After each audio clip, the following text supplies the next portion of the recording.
Aren't quite as interested. Are computer games here to stay, or is it a fad? I think computer games are fundamentally different from video games, mainly because computer technology in the home can be extended and become a much broader base of technology.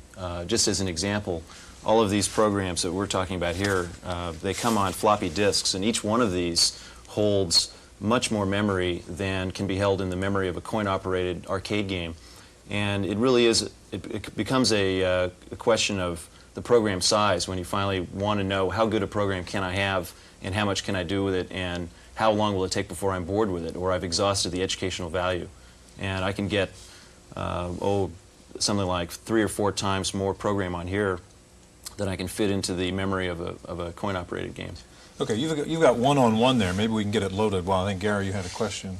Well, the only thing I was going to mention is it seems like the games have gone from relatively unsophisticated games to something that requires a lot of sophistication in terms of programming, and the memory size is really an important thing, important aspect of that. Yeah, it's hard to really put that back into 8K. Has that been the difference, really, in the early computer games? Pretty limited now. The incredible graphics and speed. Has it really been a function of the available memory? Part of it is just programmers getting better, I think. Not many people wrote video games 5 years ago. There was a small selection. Now there are thousands of people who are capable of writing a good video game. And a few people have upped the ante, so it's not enough maybe to write a video game. You have to write a video game plus a game editor. I think the more popular games really have these extra features built in. Can we get one-on-one in there? That's a kind of exciting demonstration of what you can do. And I think, Trip, you're going to take on either Dr. J or Larry Bird here. Is that right? Tell us about one-on-one. Well, the basic idea of one-on-one was to get these two guys, Julius, Erving, and Larry Bird, who are probably the 2 best-known basketball players and probably the 2 best forwards that have ever played the game, and to capture their personalities in the game. And so we decided to hire them to help us design the game, and we had photo sessions where we took pictures of them in action. In fact, we had a camera mounted at mid-court just exactly from this angle while we photographed them. And then we worked with them on prototypes of the product where we'd sit down and talk to them about the moves that they would use and some of the strategies and the shooting percentages that they would have in different places on the court. And that was a fascinating learning experience. But you say programmed in the personality. I mean, these characters play like Larry Bird would. Very much so. In fact, why don't I go ahead and get started. Right now they're playing against one another in a demonstration game, but if I press the button on my joystick, it'll take me to a menu, and I can quickly make a selection. I want to play against the computer. I'm going to allow the computer to play Larry Bird. And I'm going to play at the varsity level. There are different levels depending on how good a player I am. And now I go ahead and start the game. And that's Larry Bird taking an outside shot, and he hit it. Now, Bird is particularly effective at outside shots.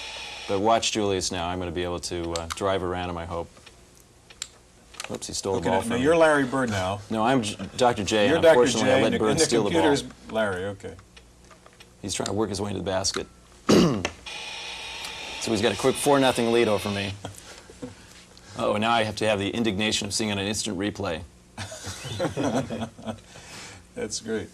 Where do you think, Trip, the software games are going to next? I mean, what's the next generation of this kind of stuff? I hate to interrupt you, trying to get back on schedule. I had to have a slam dunk there.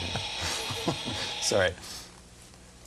Yeah, what's happening next? I mean, what's the next tier, the next level of computer games? At a really simplistic level, maybe you could turn it's that very level easy down, it's very easy to extend the realism and the graphics that are in the current products, and I think it's also you're going to increasingly see more creative possibilities for the player, which is I think where a lot of the educational value comes from. Being able to create your own pinball game is one example. We've extended that with Music Construction Set to a product that is about music, and of course there are a lot of people that are really interested in music and interested in having their children learn about music, and it uses a lot of the ideas that Bill pioneered with the pinball construction set.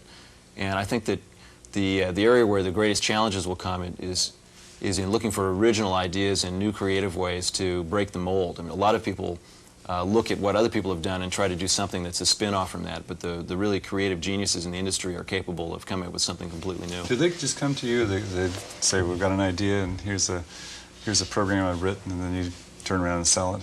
It happens all different ways. We have one of our better products, it's called Hard Hat Mac, and 2 high school boys came into our office one day and they had 3 sheets of high school notebook paper they'd drawn up in their physics class, and we signed a contract based on that. Gentlemen, we're out of time. Bill, Trip, thanks so much. Thank you for joining us on this edition of the Computer Chronicles.